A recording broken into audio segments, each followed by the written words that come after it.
If you are a regular listener subscriber, you've heard me often speak about the need for conscious leadership and, for that matter, conscious capitalism. But you may be wondering, is there any sort of advantage to becoming a conscious leader?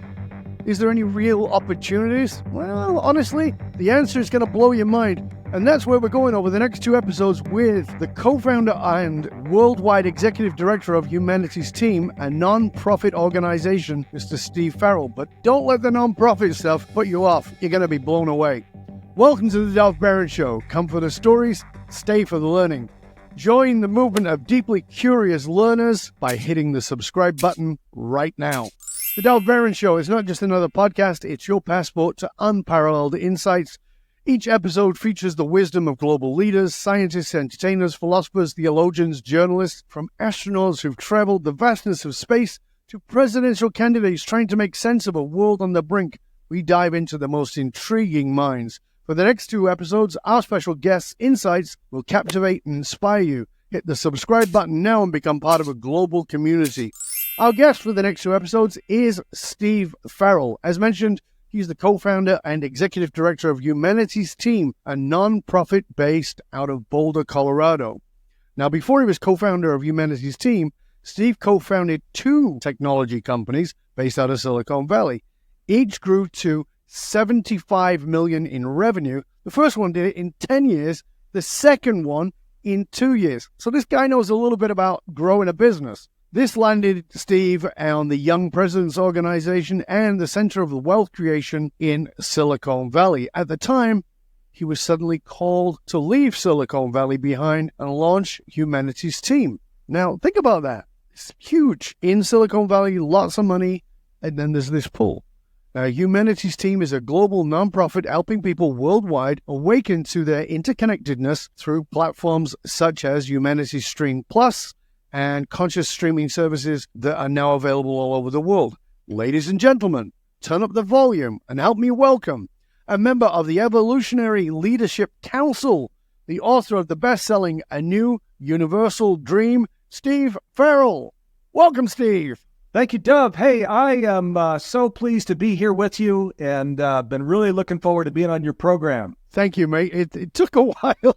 We had some technical problems. We had some technical problems today, but I'm really glad you're here because I think what you're talking about is vitally important. But before we jump into it, like I said in the intro, you had 2 $75 million companies. One took you 10 years, one took you 2. You're on the Young Presidents Organization. You know, you were this guy in the money world. So before we go anywhere, I would love to know what is the origin story of what gives your life meaning, because I'm guessing that's changed from where you were to where you are. What is the origin story?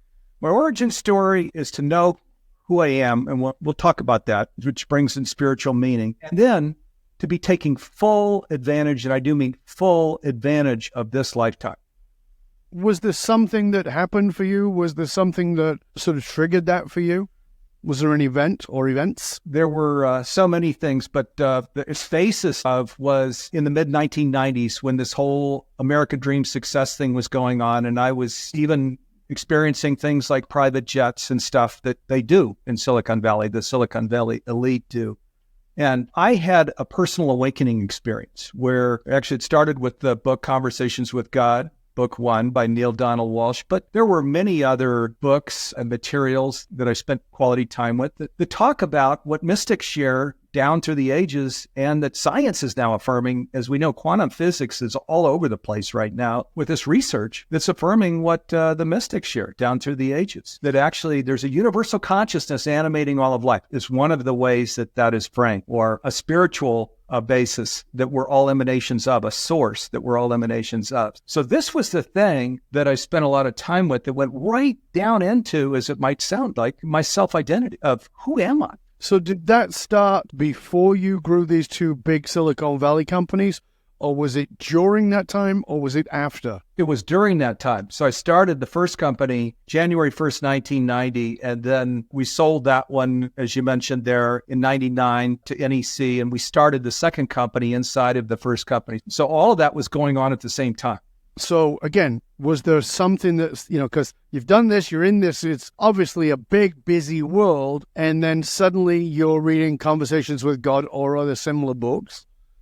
did you feel like you were, I don't want to presume anything here, but did you feel like you were on the wrong path, or do you feel like you were missing something? Because I know the clients I work with are like yourself. They're people who've done amazing things in the world of success, but they get to a point where something's missing and they're looking for it, and it's often triggered by an event. Yeah, so the short answer there, Dov, is what I could see as I was there in the front row of this whole wealth creation thing is that capitalism, where it's just secular capitalism, is a mirage, is what I could see. Because you get to 50 million and then you want to go to 100 million, 100 million, you want to go to 200 million. There's all kinds of pressure on personal relationships with your partner, your kids, your best friends, coworkers, etc. So I could see that was a mirage. That was not going to be the treasure, that I was going to be after in this lifetime. And that was when I could see this deeper meaning, deeper purpose that, who I really am, if you will, even right to the root of our self-identification of that I'm an emanation of the Most High. Then we've all read, you're made in the likeness and image of God or the divine.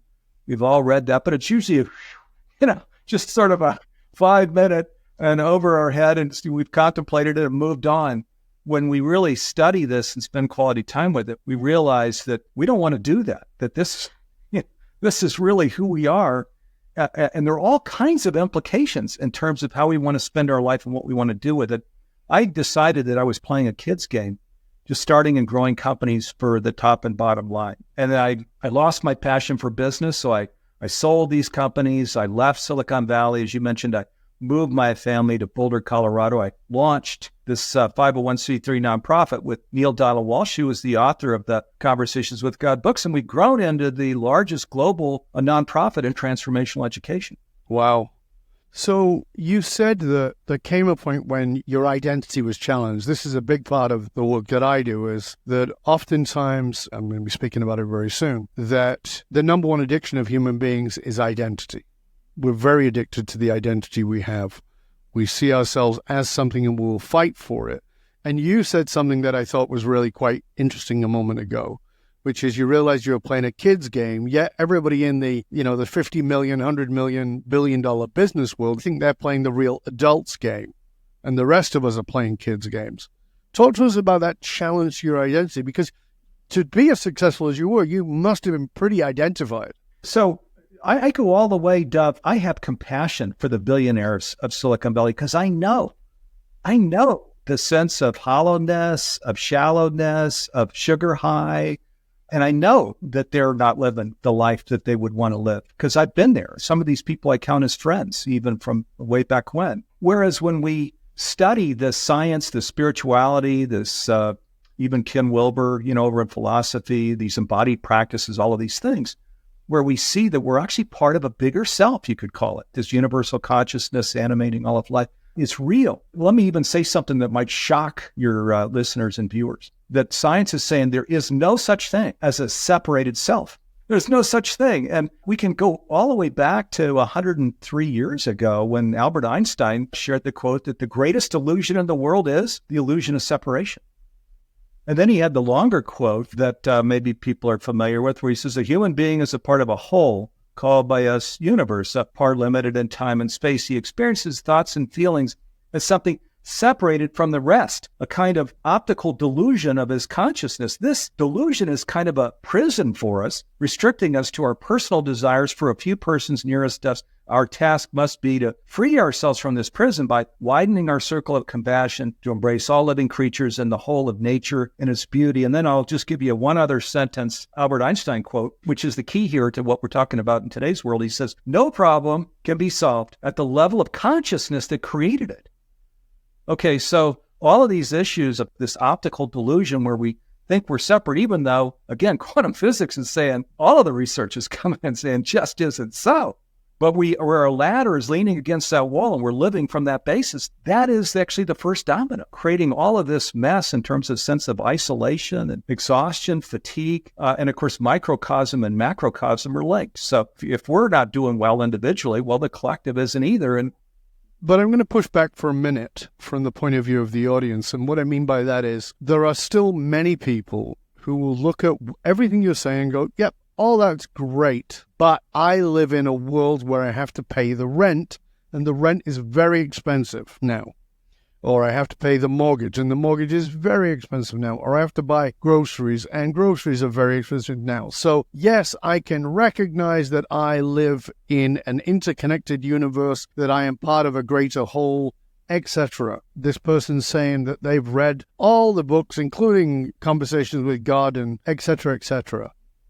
The bottom line for them is still the same. Got to feed the kids, got to pay the rent, got to keep a home when many people are homeless. And I'm always cautious of how quickly the spiritual can become kind of dismissive of the reality people have to deal with, whether they consider themselves spiritual individuals or not. So let's just sort of push back on that from the audience's point of view. Speak to that, if you would, please, Steve. Yeah, boy, let's go down into this one, because this is where the rubber hits the road. And now here's the great irony, Dov, from my perspective, is where we are creating massive risk for our lives and our bank accounts and so on. It's when we're laggards. Laggard means we're not really seeing the social transformation that's going on. It means that we're comfortable. It means that we're in a group. It's in an old group. And I think we're at great risk, honestly, where we do that. Whereas when we step out and we become an early adopter, where we see, oh my God, there's a lot of social transformation that's here now. The younger generation, they're looking for so much more at work. The sales contests when I was a kid were, here's $100 for the top line, blah, blah, blah. This younger generation is, I don't want any part of that, and they even leave the company. So they're looking for deeper meaning, purpose, value. In the headline of today's New York Times, I don't know that you can see that, but headline in the business section of the New York Times, okay, nature has value. And then the subheading to it says, natural asset companies would put a market price on improving ecosystems rather than on destroying them. And the idea is gaining traction. What I'm talking about is everywhere. This notion that there's a bigger self, this world around us, the earth, animal life and plant life, all 8 billion people here, that there's a larger self, and that where we start seeing that and creating cultures around that and living into that, that's where, as an early adopter, we just hit warp speed. Patagonia is an example of this. Their brand is just going to keep killing it. What I've found, Dov, is there is a boomerang effect, I'll call it. So once I disconnected, I threw away my time management system in the mid-90s and my business took off. I am not suggesting that people do that. So I just needed to do that because I was way too transactional. And I was like, I got to stop that, Steve. You got to get more heart to heart with your team. And when I did, man, my business, which was already doing well, that's where it just went through the roof. There was no such term as conscious leadership or conscious business then, but I found that's actually what I was doing. And that was what was creating my success. And this boomerang effect is, as we tie into these bigger agendas and put these little agendas, little kids' agendas aside, that's when our success just really takes off. That's my experience, and I could give you 1,000 examples of that. So let's talk about that from a point of view of, yes, I agree with everything you're saying. And again, I'm presuming the voice of the audience. Yes, I agree with everything you're saying. I have those, quote, metaphysical, spiritual beliefs, one might label them. And at the same time, this bottom line is still snapping at my ankles every single day. What's the bridge that takes me from having to worry about paying everybody and paying the taxes and paying my own mortgage or whatever that might be, and stepping into that world? To push back and be a little more gruff about it, it's fine that you got on a spiritual path with a $75 million company. How do I get on a spiritual path when we're looking at a quarter that was a little down and another quarter that potentially could go down, and we're always sort of looking over the horizon at these potential failures? It's fine to have spiritual ideals and to think about conscious leadership and conscious capitalism, but I'm just trying to stay conscious of my bills. This is perfect, the bridge. So what is the bridge? So here's the bridge. The bridge is this larger self, which is the world around us, where we see that we're deeply interconnected, interrelated, and interdependent. Starting to live into that. It's an inside-out kind of thing. This is now bringing in our daily practice, which can be meditation or prayer or walking in nature or listening to spiritual music, or there are many different ways, reading sacred text, right? So where we elevate our own self and we start feeling this connection, this bigger agenda around us, being in service to it. And Stephen Covey, remember, said, no public success until we have private success. He said, private victory before public victory. So we've got to first get ourselves there. We need to come into this private victory. Then as we come into the private victory, we can start framing it in our marketing and our promotion and all of the things that we're doing. Hey, here we're serving the bigger agenda in the tires that we sell, the clothes that we sell, the services we provide, where that bigger agenda is hung up. Watch what happens as you're hanging up that bigger agenda. Whoa. Watch the employees that want to work there, the customers that all of a sudden are seeing you in new eyes, the vendors that think, wow, this is a neat organization to deal with. I'm not an academic. I did write this one book that came out recently, which tells the story, but the book was actually based on my actual journey here. So in fact, that's what the whole book is about. The two companies I started from scratch, the first one, used furniture, two guys, little dinky executive suite. I mean, I didn't come from money, right? But bam, we grow it to 175 people before we sell to NEC. The second one, as you mentioned, 2 years, we get to 75 million. We got to 725 people with that one. And then Humanities Team, this nonprofit, we are running right now at 2 million revenue. There are no products. This is all service sales. We're a nonprofit. So there's no bank line. There's no investors. Yeah, bam, at 2 million, we are growing rapidly now. How did all this happen? This all happened through what I'm sharing here now. This isn't just me, thinking, oh, this would be a good idea, wishful thinking. This is rubber hitting the road. This is what works. When you said place the big agenda so people can see it, can you give us an example of what that means for people? Absolutely. There are 1,000 different ways, but essentially what it's netting down to, that big agenda is where we're serving life, where we're serving the community, where we're serving in our country without trying to get into wars, of right versus left or red versus blue or any of that. Instead, this Martin Luther King quote that he says, darkness doesn't heal darkness.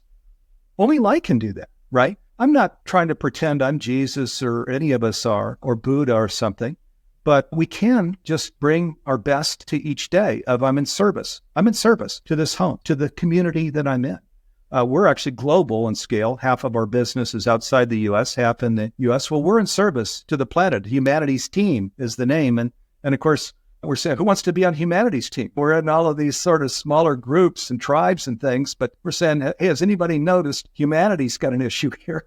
This term existential crisis is surfacing more and more. Who wants to serve humanity? There are 1,000 different ways to do that, but where you open your heart, where you're sincere, where it's an authentic product or service that you're bringing to the marketplace, and people can sense that you're sincere about that, the magic happens. Mm-hmm. One of the things that you and I spoke about before that I think is vitally important is building businesses, I think I told you I have a course called Creating Cultures of Belonging. And it's about building businesses based on genuine connection, this is a bizarre word for business, but on love and on service. In our previous conversation, you talked about how you believe that is the foundation for the future of business. That is the foundation for the future of business. And let me give you a few examples here. I was in Silicon Valley when I started these companies. These companies required that I hire and retain very, very bright and technical salespeople and engineers. Now, Cisco Systems, Apple Computer, all of the technology companies that were there in Silicon Valley, they were also hiring and retaining these very same engineers and salespeople. Now, I'm an entrepreneur. I was young back then. Well, a lot of these guys and women, they're coming to work for me, and not Cisco or Apple or something. Why? Because they felt, this guy's genuine. He's opening his heart. This love, as you mentioned, we should be talking a lot more about love as a basis in business where people really feel that. And it's not just some marketing thing, some spin job, but it's really felt. This is what a conscious business is. That's at the heart of the business. And your employees and customers and vendors and everybody feels it. And it's an equal thing. It's not a vertical thing where we're just paying attention to titles. So that is the key. And that's why I've had the success that I've had is people have felt, man, I don't know a lot about this guy, but he's got an open heart. He seems to be caring. I'm not collateral. It's ever going to be collateral damage. I'm a part of this team. If you can put that together, and business people, of course, are about more than that. It's about having vision. It's about creating a culture. It's about moving that team forward on a day-to-day basis. These are things that business people naturally do. So all we're doing is we're putting a heart in the middle of what business people naturally do. Business people are also risk takers. The things we're talking about here, Dove, where they're saying, this kind of makes sense to me. I think I'll try it out. Good. I promise you will find some incredible success with the kinds of things we're talking about. So let's go to the practicality of that for a moment. So somebody says, I like what you're saying. I'm not sure about it. I don't know where I would start. What is the practicality? So you're sitting in a room and somebody's come and said, I want some guidance from you, Steve. I love what you're talking about. I love all these ideas, but it seems pretty impossible in my world right now. Where do I start practically? Not just philosophically, but practically.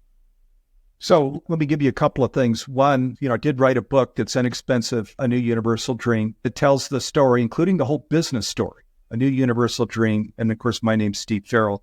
Next is I've created masterclasses. One is called Conscious Leadership. In fact, people that buy the book can go to anewuniversaldream.com and enter their receipt number from wherever they bought the book. I actually give away this masterclass, which we priced at $300 when we created it. It's a massive masterclass. Then as well, on this 501c3 nonprofit website, humanitiesteam.org with a Y, at the top it has programs. There's a pull down for free programs.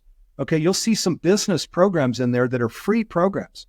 Just go through a few of them and see if it makes sense to you. And then we have a conscious business change agent program that we created. We actually created a conscious business declaration in 2015. If you Google conscious business declaration, you'll see the world leaders that came together to create that. And we created a 9-month training program around that that's very inexpensive. It takes people through all of the things that we're talking about, conscious leadership, conscious business, and in great details, a 9-month program.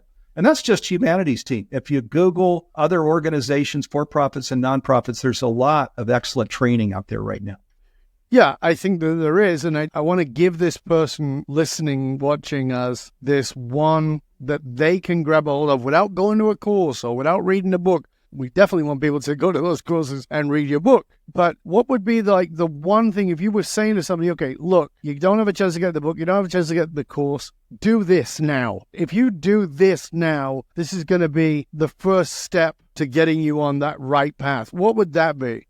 So the thing that I did takes us down a spiritual path into this love that we were talking about is I did decide. There was a moment in time, actually, where I was in Marin County and one evening where I looked out the window and I made the decision that changed my whole life.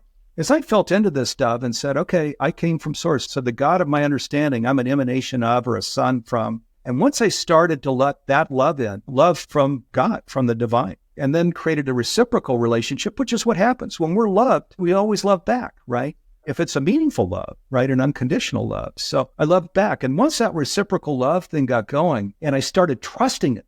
So, and then in my daily practice where I go within and ask those toughest questions of what is true. And then, okay, I want guidance to get there. And then I need resources to get there. So vision is coming to me. Provision always follows vision. So once I started that whole process, reciprocal love, going within, getting the answers, the guidance, the resources, then I hit warp speed. This then took me and launched me like a rocket in all of the directions that I'm in. And it's a process that I follow today. My daily practice is what anchors me all throughout my day, each and every day. Wonderful. Well, I want to get more into your daily practice in part 2 of the conversation. Before that, I want to make sure that people know how they can find out about you, find out about Humanities Team, find out, of course, about the book. So please tell people where they can find out more about you before we go into part 2 of the show. You bet. So you can go to stevefarrell.org, stevefarrell.org, or you can go to anewuniversaldream.com, which is where the website is. And then the first chapters of the book are opened up. As I mentioned, you save your receipt and just enter the receipt number, and then we open up that Conscious Leadership Masterclass for you. So those would be 2 good places to go. Humanitiesteam.org, the 501c3 nonprofit, would be worth checking out because, as we mentioned, that's where this 9-month training program called Conscious Business Change Agent certification is, along with many other programs. And education is part of the key here. It starts with awareness of, hey, I'm not really getting everything out of this life that I want, or my business isn't doing as well as I'd like. It starts with awareness, those basic questions. And then business people are real good at dialing in from awareness of, okay, here's some ideas that are worth trying. I'm going to try these. Business people love going in the lead. They love being early adopters. They love creating new successes, riding on the back of transformation, which is where all the great businesses come from, right? Ford, where the automobile, Apple is where desktop, right? It's all coming from transformation. If you ride the wave of transformation as an early adopter, that's where you become a global organization like Humanity's Team. That's how we really launch these massive successes that create real fulfilling lives and not these hollow lives of it's just money, it's just materiality. That's where I experienced in Silicon Valley. And even now, as I know people that just are in financial riches and it's not deeper than a top line and bottom line, that's where I found that it's a sugar cone. I agree. Well, Steve, this has been a fabulous first part of our conversation. We're going to be back for part 2 of the conversation. And of course, we'll make sure that all those links are posted in the show notes. So stay curious, my friends. Stay curious about how you're looking at business. Is it just about a bottom line, or is there an upper top line that connects to that bottom line, that feeds as a loop? We're going to go more into that in part 2 of the show. So stay curious, my friends. Stay curious.